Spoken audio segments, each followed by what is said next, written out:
Again, I want to remind everybody that this is graphic, and this is troubling to watch.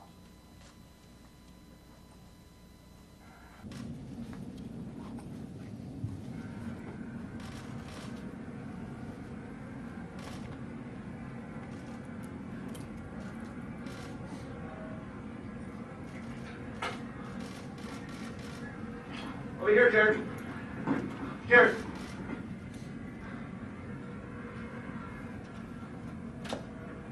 Hey! Show me your hand! Come on! Come on! Come on, sit yourself.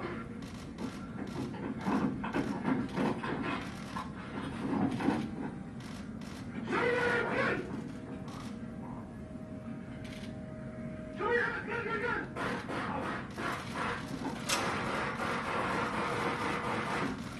Shots fired, stop, stay down. Show me your hands! See your hands!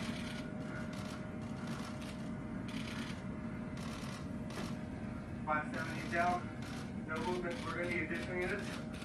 Come in from the west to east of the shards. See your hands! You alright? You hit? Yeah, I'm good. All right. You're still pointing. Oh, shit. When I call you, you alright? Yeah, I'm alright. I don't think I'm hit or anything.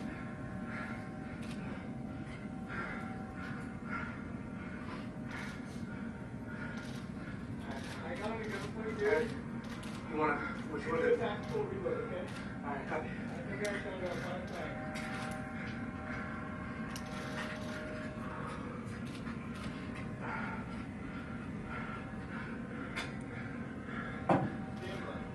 Stand by on that.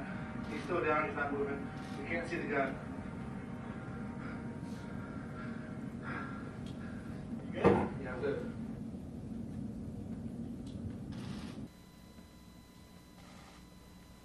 So what do we see from that body-worn camera?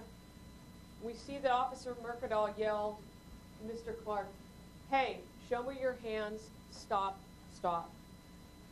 We know that Mr. Clark ran the backyard and around that corner of the house into the backyard. We know that it was dark out, and we know the officers pursued him into that backyard.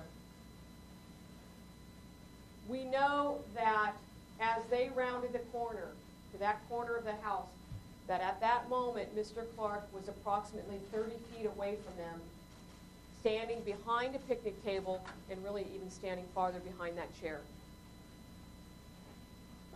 That body-worn camera video that I showed captures 30 frames per second. 30 frames. I'm going to show you some of the frames, 2 of which that occurred within a 1-second period of time. On the left here is one of the captures of the frames from Officer Mercadal's body-worn camera, and over here you can see Mr. Clark is at that picnic table facing the officers. He's behind the picnic table, he's behind that chair, and he's facing the officers. In that same second, the body-worn capture frame captured this flash of light at the same time that he was facing the officers.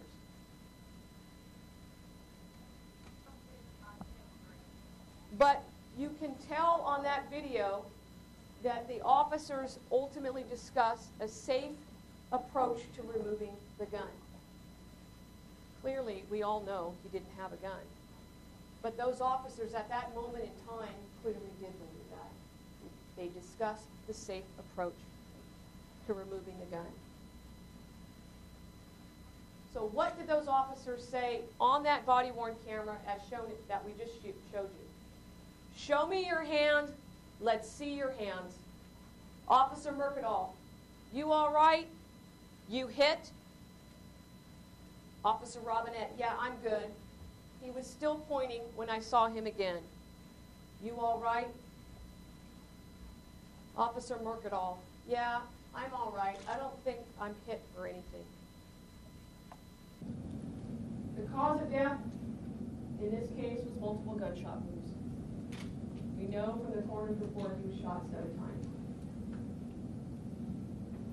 There was also toxicology done in this case. And some people may wonder, why are we talking about the toxicology of the man that was shot?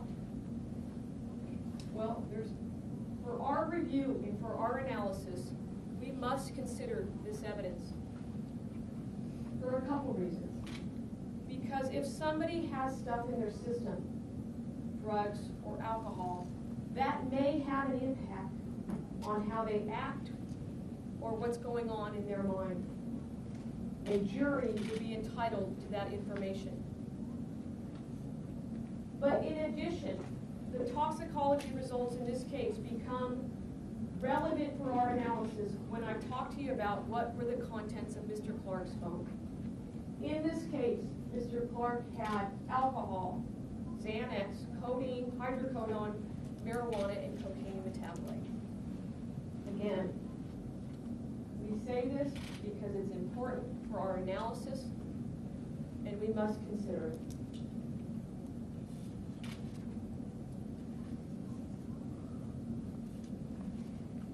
In addition, on this the autopsy results, the findings of the coroner's office were reviewed by 4 pathologists, including the chief forensic pathologist from the coroner's office here in Sacramento.